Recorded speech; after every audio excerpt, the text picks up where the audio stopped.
are an anomaly. We are star stuff that can look back at the stars and wonder. We are collections of atoms that have somehow developed the capacity to feel awe, to experience love, and to ask the most profound question of all, what am I? We live our lives in various states of awareness. We sleep, we dream, we wake, we work, we focus. But philosophy, religion, and now even science all point to a tantalizing possibility that these states are not the end of the road, that there exists another level, a highest level of consciousness. Part 1. Defining the mountain. Before we can climb this mountain, we must first understand what it is. What is consciousness? In neuroscience, there's access consciousness. This is the data processing. Your brain takes in information like the color red and reacts. It can say, that is a red apple. This is the easy problem. But then there is the hard problem, a term coined by philosopher David Chalmers. Why does all that processing feel like anything at all? Why is there a subjective, inner experience of seeing red? Why is there a what it's like to be you? This what it's likeness is the mystery. And when philosophers speak of the highest level of consciousness, they are not talking about a faster brain. They are talking about a fundamental shift in the very quality of this subjective experience. They are talking about an experience of reality so profound, so total, that it stands as the absolute peak of human potential. For 30 minutes, we will not look at this from a self-help perspective of productivity or focus. We will journey through the deepest archives of philosophy to understand what this peak truly is. Our journey will take us from the ancient East, where the self dissolves, to the rational West, where the self expands to encompass the entire universe. Part 2. The Eastern Peak, the Dissolution of the I. Our first stop is in the traditions of the East, where consciousness has been the primary object of inquiry for millennia. In the Hindu school of Advaita Vedanta, or non-dualism, reality is a singular, undivided whole. This ultimate reality is called Brahman. It is the ocean. Our individual consciousness, our sense of being a separate I, is called Atman. It is the drop. We live our lives under a powerful illusion, which they call Maya. Maya is the veil of separateness. It's the belief that I am this body, I am these thoughts, I am this ego, and that you are separate from me. The highest level of consciousness in this view is not an achievement, it is a realization. It is the direct, unshakable experience of the great equation, Atman equals Brahman. The drop realizes it was never separate from the ocean. This is the meaning of the great phrase, Tat Twam Asi, thou art that. You are not in the universe, you are the universe experiencing itself as a person. The Upanishads describe three familiar states: waking, where we experience the outer world; dreaming, where we experience the inner world; and deep, dreamless sleep, where the I dissolves and there is only undifferentiated peace. But the highest state is the fourth, Turiya. It is not a state among the others. It is the fabric upon which the other three states are projected. It is pure, silent, witnessing awareness. It is the consciousness that is present in waking, dreaming, and deep sleep, observing all of them without being changed by them. To abide in Turiya is to be liberated, or moksha. It is to see the entire cosmic dance as your own play. This is the peak of Vedanta. Chapter 2. The Self as Nothing, Buddhism. We now turn to Buddhism, which offers a profound and radical counterpoint. Buddhism begins with the same problem, suffering, and it identifies the same root cause, the illusion of the self. But it offers a very different solution. If Vedanta said the self is everything, Buddhism says the self is nothing. The core doctrine is anatta, or no self. Buddhism asks you to look for this I that you believe you are. Are you your body? Your body is changing. It gets sick. It will die. That can't be the real you. Are you your feelings? They are fleeting, like clouds. Are you your thoughts? You don't control their arising. Are you your consciousness? It too depends on causes and conditions. When you investigate, you find there is no permanent, independent self at the center of your experience. The I is not a thing. It is a process. It's a bundle of aggregates, a verb pretending to be a noun. The highest level of consciousness, then, is nirvana. This word literally means to extinguish. It is the extinguishing of the fires of greed, hatred, and above all, delusion. The delusion that you are a separate self. It is not annihilation. It is the end of suffering. It is the ultimate peace that comes from realizing sunyata, or emptiness.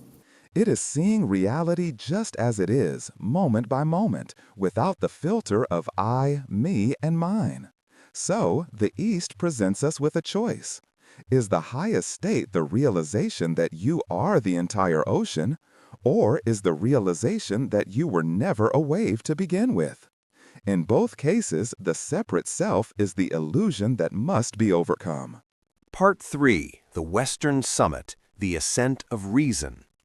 The Western philosophical tradition took a different path. Instead of starting with the dissolution of the self, it began with the power of the individual mind to grasp the truth of the cosmos. Chapter 3. The Light of the Good. Plato. For the Greek philosopher Plato, we are all prisoners in a cave. Our entire lives we have been chained, staring at a wall. We see shadows cast by a fire, and we mistake these flickering illusions for reality. This is our normal level of consciousness, a world of sensory opinion and belief. The highest level is the philosopher's journey. It is the painful, difficult ascent out of the cave, into the sunlight. This sunlight, for Plato, is the form of the good. It is the ultimate transcendent principle of reality. It is the source of all truth, all beauty, and all existence. The highest consciousness is not a mystical union, it is an intellectual one. It is using the power of pure reason, or nous, to finally gaze upon the forms, the perfect eternal blueprints of reality, and to understand the good itself. It is to move from seeing shadows of justice to understanding justice itself. For Plato, the highest state is to become a philosopher king, a soul who has seen the truth and is now bound by duty to return to the cave to try and liberate the other prisoners, even if they mock him for it. Chapter 4. The Mind of God. Spinoza. Over 2,000 years later, the philosopher Baruch Spinoza, a renegade Jewish thinker, would propose one of the most breathtaking ideas in Western history, one that strangely echoes the East. Spinoza looked at the universe and saw a single, infinite, and deterministic system. He called this system God or nature, Deus sive natura. For Spinoza, God is not a person who stands outside the universe. God is the universe. Every planet, every tree, every thought, every emotion is simply a mobe or a modification of this one single substance. You are not made by God. You are a part of God. Our normal consciousness is trapped. We are driven by passions, fear, hope, love, hate. We feel like we have free will, but we are simply ignorant of the infinite causes that determine our every action, like a stone in midair that thinks it chooses to fall. The highest level of consciousness for Spinoza is what he called amor Dei intellectualis, the intellectual love of God. This is a profound rational understanding. It is the ability to see the world, including yourself and your own suffering, sub specie aeternitatis, from the perspective of eternity. It is to understand that everything that happens must happen, as it is a necessary part of the perfect logical unfolding of God, nature. In this understanding, all your negative passions dissolve. Fear becomes understanding. Anger becomes acceptance. You stop wishing for reality to be different and begin to love it for what it is. This is not the dissolution of the self, but its expansion, where your mind becomes one with the rational mind of the entire cosmos. Part 4. The Collective Peak, Consciousness as History. Our story so far has been about the individual, but what if consciousness isn't just a personal journey? What if it's a collective one? Chapter 5. The Absolute Spirit, Hegel. For the German idealist G.W.F. Hegel, all of history is the story of consciousness evolving. He called this consciousness Geist, or spirit. Hegel saw reality as a process he called the dialectic. An idea, the thesis, arises. It inevitably creates its opposite, the antithesis. From their conflict, a new, higher idea is born, the synthesis. This synthesis then becomes the new thesis, and the process repeats, spiraling upwards. History, for Hegel, is the absolute spirit coming to know itself. It's the universe's own journey of self-discovery. Your individual consciousness is not the end goal. You are merely a vehicle for Geist. Your art, your science, your philosophy, these are the ways the absolute spirit reflects on itself, understands itself, and moves to a higher level. So what is the highest level of consciousness? For Hegel, it is the end of history, a moment which he believed was dawning in his own time, when spirit finally achieves complete self-knowledge. It is a collective state of absolute knowing, where humanity fully understands its own rational and spiritual nature, and its laws and institutions perfectly reflect this.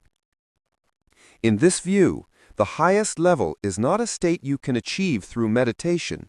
It is a state that history achieves through all of us. We are all collectively climbing a mountain that none of us can see the top of.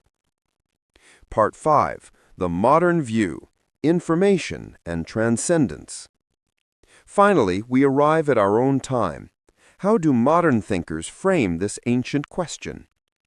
Chapter 6. The Summit as Integration, IIT. Some modern theories, like the integrated information theory proposed by Giulio Tononi, attempt to quantify consciousness. IIT suggests that consciousness is integrated information. A system is conscious to the degree that its information is integrated, meaning the whole is more than the sum of its parts, and you cannot break it down into smaller, independent components. This is given a mathematical value, phi. A light switch has 0 phi. A laptop has very low phi. A human brain, with its trillions of connections, has an astronomically high phi. From this purely philosophical and mathematical perspective, the highest level of consciousness would be a system with the maximum possible phi. It would be a state of pure integration, where every single part of your consciousness is in direct, immediate communication with every other part. A state of total unity and coherence, with no internal conflict, no fragmentation. It is a modern scientific language describing what the mystics called Turiya, or Spinoza called the mind of God, a state of perfect, indivisible oneness. Chapter 7. The Self-Transcendence, Maslow.